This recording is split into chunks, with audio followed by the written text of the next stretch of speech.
Hello. Stephon day-to-day, looks like. I think he might miss this whole week, the 3 preseason games. Yeah. He's feeling better, which is positive. We'll just kind of see how that thing continues to heal and get better, but I don't think anything long-term. Just, again, got to get him right. But he's had a heck of a preseason and leading up to it, so he's not someone that I was trying to see a bunch of in the preseason anyway. I'd rather him get healthy. Is that a setback with not having a veteran point guard at any point, maybe during the preseason? We're missing a few.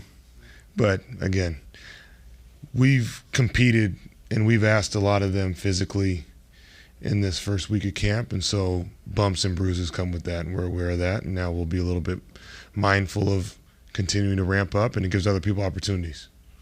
Just to clarify, Devin has no injury per se, right? He's just a kind of a healthy scratch kind of thing. Yeah. I mean, again, I'd say camp bumps and bruises, right? I mean, they have competed hard.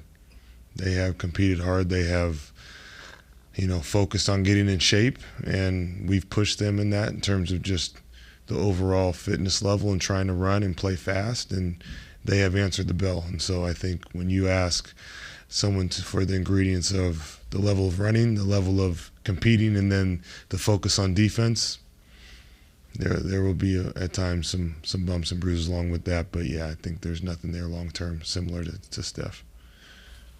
The physicality that we saw in the scrimmage, is that pretty much the way it is in practice? I mean, they were going pretty hard at each other. Yeah, the first week it was very similar to that. I think we right now wanted to set an identity and a precedent, a standard of a competitive level, of a level of intensity and how fast we wanted to play.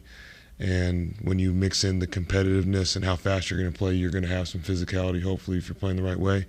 And now we got to clean it up and work on execution and detail, but we wanted to start there and then grow towards the execution and detail. I think sometimes it's harder to work the other way around. How much input did you have on the karaoke contest? Not a lot.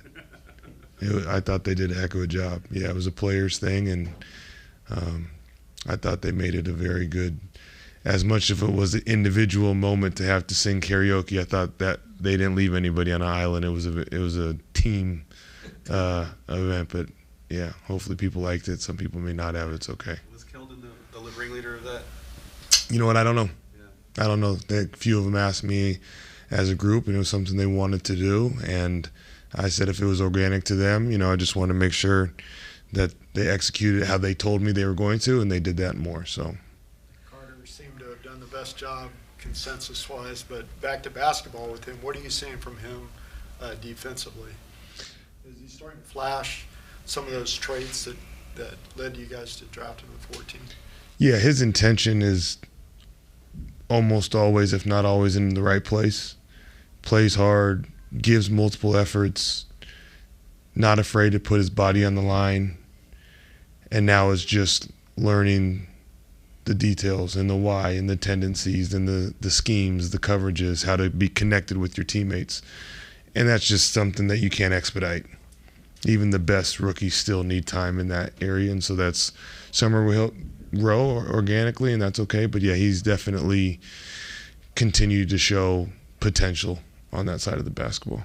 Going back to Keldon, he's been here longer than any other player. Like, how have you seen him grow as that culture guy, that locker room guy in the 7 years that he's been here? We have talked about it for 7 years about things that we wanted to build as a foundation and things that we wanted to build habitually. And at times the circumstances of our team or the league or the roster didn't always lead us to the outcomes we wanted. And you see Keldon, a guy that averaged 22 points a game in this league, that's nothing to sneeze at. And now his role has evolved over time numerous times, and it's never wavered in terms of his commitment and enthusiasm to be here. And I think that speaks more than anything I can say. Coach, the organization hosted the Long Lions for dinner at the practice facility yesterday. Can you tell us a little bit just about your experience and interacting with everyone? Yeah, it was great. Their travel party was there. I actually have known their coach and coached against him for almost a decade. Our paths were a little bit parallel in terms of in the G League and then as well in the NBA. Nate Mitchell's a great guy. He does a good job. He's worked with the Canadian national team. And so I knew some people that he's been with. And then they obviously have some Americans on their team for this journey. And then George King, San Antonio native, on their team. So it was a nice evening to interact and talk with them and get to know a little bit of their schedule and their rhythm to the season. And they're kind of in the same thing as us, so trying to get some things done and start playing the right way early on. But last night was a good event where we had some people there, and so did they, and good group of people they have. Speaking of San Antonio kids, you guys have Stanley. What have you seen from him so far? Everything you'd want to see. He plays hard. He plays defense. He's doing what you ask. There's a competitive level. There's a teammate level in terms of trying to do the greater good for the team. I think all of our guys have done that this camp, which really elevates practice.